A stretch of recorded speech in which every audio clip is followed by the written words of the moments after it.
Ladies and gentlemen, the video that I did on fentanyl yesterday showed a drug addict going to a supervised injection site to get high while medical personnel monitor him as he sits there all high and strung out on fentanyl.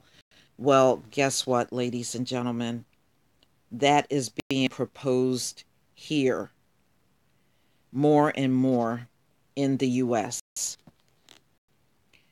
And Colorado is one of those places that are looking to do that. And this came out in the Denver Post, and I will leave the link to this article in the description box dated November 5th, 2017. Denver heroin users could use supervised injection site if proposal passes multiple hurdles. So in other words, the heroin addict can go to one of these supervised sites, sit up there and shoot up as long as somebody of with a medical background is there to assist and help them just in case they come into, they overdose. So how is this going to get them off of drugs, ladies and gentlemen? They're doing everything to encourage this drug addiction, and nobody's going to get off of the drug. So listen to this. In semi-private booths, each with a chair and a mirror, Denver heroin users could shoot up with clean needles, no threat of arrest, and under the supervision of staff trained to jump in with life-saving antidote in case of overdose.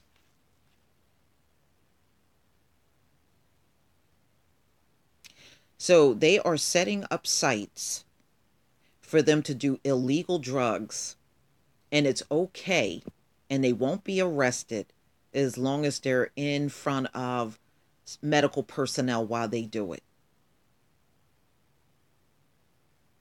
So they're pretty much making it legal to do illegal drugs and stay prison free. You see how they got all this shit set up for these people now? They didn't do this for crack addicts. It was straight to jail. But them, it's drug court. It's now these injection sites. And I mean, this is just unbelievable. It would look more like a medical clinic than a party lounge with floors and furniture that workers could hose down in the event of vomit or blood spills.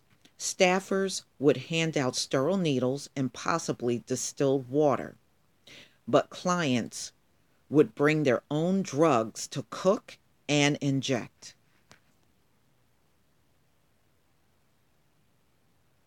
So in America, it's illegal. It's legal to use illegal drugs and not get arrested. Just go to an injection site and be white.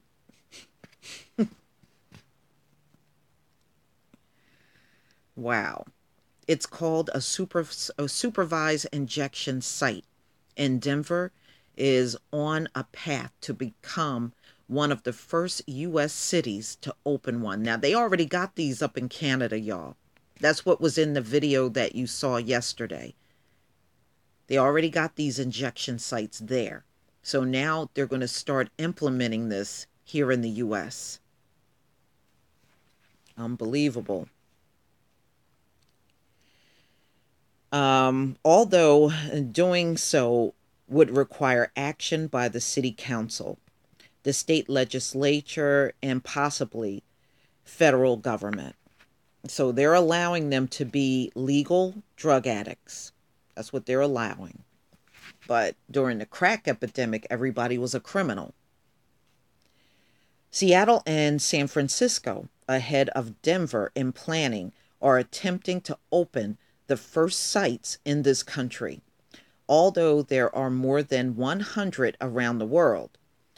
Cities in Canada, Australia, and Europe, all places where you have a high number of caucasoids. With supervised injection sites have seen fewer overdose deaths, reduced public drug use, and decrease dropped syringes. A review of 75 studies found the sites were not linked to increased drug use or crime.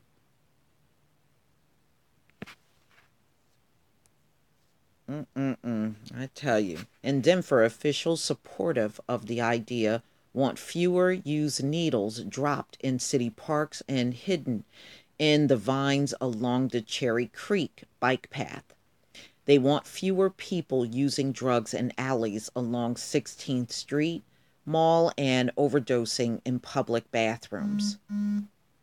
So they're trying to get them all to gather in this site to get high instead of out in the streets. This ain't gonna work, y'all, but they have to try everything. They're still throwing the kitchen sink right now. In 2016, 174 people died of overdoses in Denver. 20 of them died in a public park, alley, or bathroom. Let me just go down. It's talking about some guy's personal experience, and I'm going to just skip down right here. A plan to open a pilot site in Denver is part of legislation that won unanimous bipartisan approval Tuesday from a 10-member legislative committee looking for solutions to Colorado's opioid plague. But the real test comes in January when the General Assembly convenes and takes up the issue in its regular session. The Denver City Council is intrigued too. Council President Albus Brooks planned to lead a trip leaving Wednesday to Vancouver, British Columbia, to visit the city's injection clinic called Insight, which opened in 2003. It was the first in North America.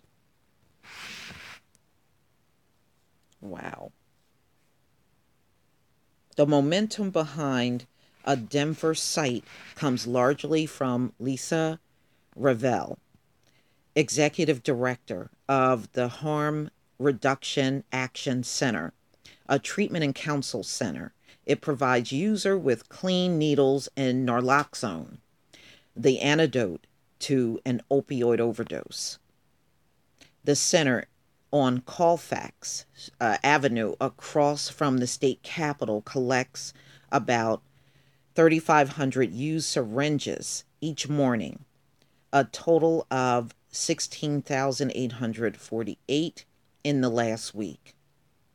In a 2-week stretch, in January, 7 of the center's clients died, 6 from overdose, and 1 from an aneurysm related to shooting drugs into the lower extremities. That's when Ravel told her board of directors it was time to push for a supervised injection site. It's time, Ravel said. We've lost too many people. She wants to put the supervised injection site inside her center. So this is like the, remember the opium dens that the Asians had back in the 1800s. They want to go back to that, having sites where people can go and get as high as they want. Unbelievable. This is just history repeating itself, ladies and gentlemen. That's all it is. So they're calling this a safe space for junkies to go to, and there's personnel around, and they can sit there and inject illegal drugs into their veins and won't get arrested, won't get in trouble, and there's somebody there to give them Narcan if they run into trouble. You know, Again, this is why I don't feel sorry for this opioid plague, because they are getting to do many things the average crack addict could not do at all. And until they do something about that situation, I will never care about this one. All right. And it's just showing you the deaths that occurred in Colorado from opioids. And as you can see, mostly white, male, non Hispanic. Hi, Loretta. All right, I'm going to conclude this. And African Americans, 4%. So don't come here making a big deal out of black people using opioids because we're hardly touching that shit. Black people ain't about injecting crap in our veins. That's not that's not our thing. They'll take a marijuana joint over opioids any day. But please tell me what you think, ladies and gentlemen. I will leave the link to this article in the description box. And please don't forget to hit on the notification bell. That way you don't miss any of my videos. Peace, family.